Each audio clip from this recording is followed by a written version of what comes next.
Ήρθα στην Αθήνα και πήρα μπουγάτσες από τα πιο γνωστά μπουγατσατζίδικα. πάμε να δοκιμάσουμε και να τις βαθμολογήσουμε. Πριν δοκιμάσουμε, μην ξεχάσετε να μου πατήσετε subscribe στο YouTube, επειδή στους 10.000 followers θα δώσουμε συνταγή μπουγάτσας για το σπίτι. Πάμε να ανοίξουμε την πρώτη. Λοιπόν, εδώ έχουμε μπουγάτσα κρέμα. Βέβαια δεν μου την έχουν κόψει σε κομματάκια. Δεν πειράζει όμως, δεν πτωγούμαστε. Πάμε να δοκιμάσουμε.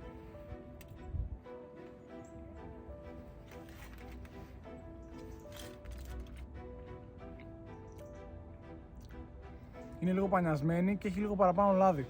Αλλά η κρέμα είναι... Η κρέμα είναι νόστιμη. Θα της βάλω ένα 6,5 στα 10.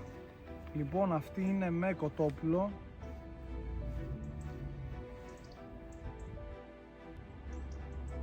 Αυτή είναι πολύ χειρότερη την προηγούμενη. Έχουν βάλει κρεμμύδι βασικά μέσα στο κοτόπουλο. Πρώτη φορά το βλέπω. Και έχει full λάδι. Γυαλίζα μου τη δείτε. Αυτή της βάλω ένα